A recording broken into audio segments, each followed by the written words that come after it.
Não, e é muito doloroso para mim ouvir uma coisa dessa, porque isso foi parte da minha vida. Quando eu saí do governo do Rio, eu tive que sair do Brasil, foi uma situação muito... Porque eu saí porque denunciei a banda podre da polícia e da política, que se entremeavam, que se articulavam, gerando os embriões disso que nós conhecemos como milícias e desdobramentos políticos muito graves. Eu achei que eu tinha de trazer à tona tudo que eu sabia com transparência, porque se nós daríamos... Quando você trouxe isso à tona, só para esclarecer um pouco mais esse episódio, quando você trouxe isso à tona, você trabalhava no governo Eu era subsecretário. Subsecretário de Segurança Pública do governo do Garotinho. E depois fui coordenador de Segurança, Justiça e Cidadania, que era um cargo ainda superior. Eu não era o secretário, não era ordenador de despesa, mas eu é que implementava e definia as políticas, que eram políticas inovadoras. Nós fizemos muita coisa que se tornou depois referência em várias partes do Brasil. Eu me orgulho muito daquele ano 99 e tivemos o menor número de autos de resistência em 25 anos, se você comparar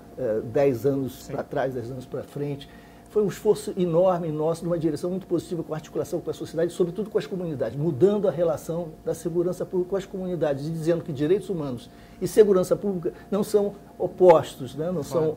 É uma política só idealmente. É uma articulação, não há um sem o outro, e essa compreensão trouxe muita gente da esquerda que nunca admitira conversar sequer, pensar, refletir, pesquisar ou investir em segurança pública para o tema, e compreendendo que aí era uma área de disputa importante. Nós lavávamos as mãos e os conservadores ficavam com o monopólio da segurança pública como uma política repressiva, né? Simplesmente. E aí era um modo contínuo e o ciclo vicioso se reproduzia. Mas te perguntando, quando você falou sobre essa banda podre da polícia, você avisou o Garotinho antes disso? Estava todo mundo sabendo e a atitude não foi tomada? Claro. Inclusive com cartas, mandar para ele, porque eu fiz questão de escrever, além das conversas todas. E era o embrião das milícias, era quando estavam começando a se retrospectivamente dá para entender assim, porque eram Mas grupos... não havia ainda esse nome colocado? Não. Eram articulações entre políticos corruptos e segmentos policiais corruptos, os quais, entretanto, assumiam postos de comando, o que era muito grave. Hoje isso é história para o Walt Disney, né? Depois do que a gente viu, do que foram os últimos 15 anos no Rio de Janeiro, e quantos chefes de polícia foram presos. Muito por conta do trabalho do Freixo. O chefe de polícia, alguns sim, mas não necessariamente diretamente. Sim, mas ele ajudou muito. O trabalho para trazer o problema das milícias à tona. Não, o trabalho do Freixo foi... Esse esquema é a base de toda a credibilidade política que ele conquistou a partir disso. Claro, um trabalho super importante. Então, são esforços que vão se conectando, se somando. Mas esses chefes da polícia acabaram sendo alvo de investigações de Polícia Federal. Havia muitos indícios. Quando eu trouxe pela primeira vez, dessa maneira muito clara e enfática, alguns achavam que eu estava sendo muito radical, estava exagerando, as coisas não podiam ser tão graves. Eu me dediquei, então, a tentar descrever com crueza exatamente do que é que nós estamos falando. Aí eu escrevi com parceiros, né? Elite da Tropa 1, Elite da Tropa 2, Cabeça de Porco, Espírito Santo, justamente para mostrar, inclusive, a vinculação da justiça, né? da corrupção na justiça e as interconexões com o crime, de modo que a gente acabe com essa história de que, de um lado, você tem o Estado, a lei, a ordem, a polícia, de outro lado, o mal, o pecado, né? O tráfico brutal, violento, etc. Você tem tráfico brutal, violento, mas você tem do lado de cá corruptos, violentos, brutais, milicianos, segmentos policiais que são sócios do crime. Não há violência e crime no Rio de Janeiro sem a participação do Estado, em todos os sentidos. E isso é que é fundamental se a gente quer dar uma virada. Muita gente achou radical, mas uma pesquisa feita pelo Datafolha em 2000, eu fiquei 1 ano e 3 meses no governo. E eu estava todo dia na mídia, porque eu tocava os projetos, etc. Uma pesquisa mostrou que 80% achavam que eu estava certo e o governador errado. No Estado. Sim, na época. Hoje ninguém se lembra mais, são 16 anos. E o que aconteceu? Porque hoje essa percepção parece que está piorada, na verdade. Parece que a cisão, esse abismo que no imaginário existe entre a lei, a ordem, a polícia e o traficante e o crime parece mais aprofundado. Não sei se você sente isso na rua também. Acho que essa eleição prova muito isso. Já era assim, sabe, Bruno? A minha impressão que porque isso existe. A gente perdeu 15 anos aí de oportunidade disso ser compreendido. E é interessantíssimo falar com você, porque a gente teve essa conversa publicamente, muito graças ao Tropa de Elite. Essa conversa chegou na sociedade de maneira muito mais ampla. E, de alguma forma, ela não foi compreendida como um problema do sistema político, mas ela aprofundou um pouco a ideia de que tem o polícia, tem o bandido, tem a sociedade, tem o criminoso, tem o Estado, tem o favelado, tem o traficante. Você sente isso? É difícil porque isso exigiria pesquisa empírica e tal. Minha intuição é a intuição seguinte, mesmo, é palpite. Nós vivíamos essa situação que você encontra hoje. Antes da nossa experiência, já vivíamos isso.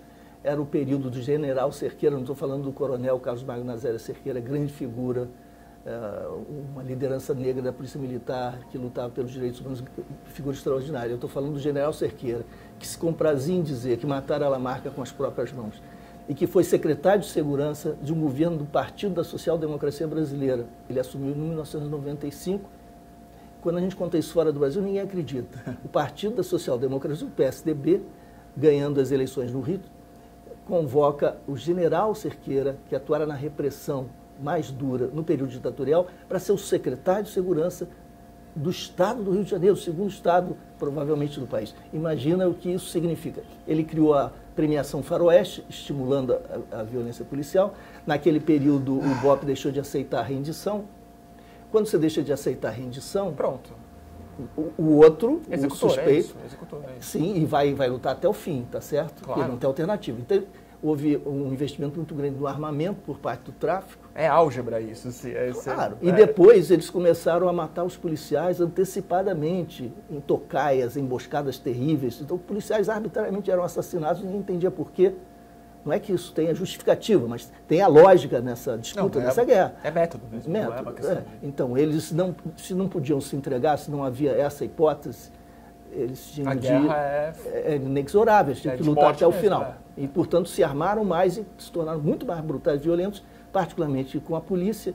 Isso é parte, e mais, quando se dá autorização para o policial matar sem que isso lhe custe nada, absolutamente nada, porque era exatamente essa a política do PSDB naquele período no Rio de Janeiro, o que acontece? O policial lá na ponta que recebe esse mandato, esse passaporte, pode matar e pode não matar.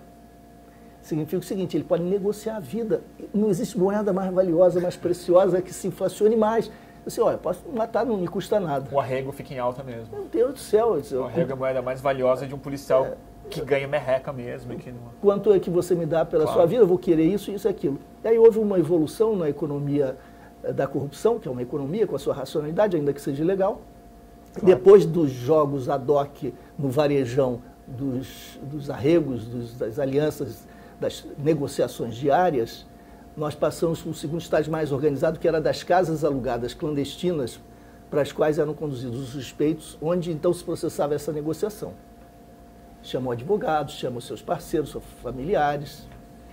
Isso era, entretanto, caro, porque você tinha que se arriscar na prisão que você efetuava, de os segmentos corruptos policiais, tinham que manter a casa, isso significa custo de administração, mantê-la clandestina também envolve... Enfim, é custoso. Depois, escala a economia do crime necessariamente. Esse é o segundo estágio. E depois, se você tem de matar o suspeito, porque os negócios não funcionam, esconder o corpo é também complicado. Então, eles decidiram e deram um terceiro salto, esse é o processo weberiano de evolução da racionalidade econômica desse capitalismo perverso e brutal, semi-clandestino. O terceiro estágio é o seguinte, é o arrego direto, é a terceirização do risco e a apropriação privada monopolista do lucro. Quer dizer, a gente negocia, eu não vou nem me envolver com você, se eu sou o policial corrupto, você vai lá, faz seu trabalho, faça bem, prospere, eu só quero uma parte da sua renda, do seu ganho. Você quer uma taxa aqui mesmo? Eu quero uma taxa, então a gente estipula ou em termos absolutos ou relativos, proporções e tal, por semana, quinzena, alguns diários, e negociamos dessa maneira. E aí chegamos a esse estágio em que a sociedade, entre segmentos policiais corruptos e a turma do tráfico propriamente, que essa sociedade, essa aliança se tornou mais inextricável, mais orgânica. Então, a história do desenvolvimento do tráfico no Rio é função de imensos equívocos e perversões do Estado na condução de suas políticas.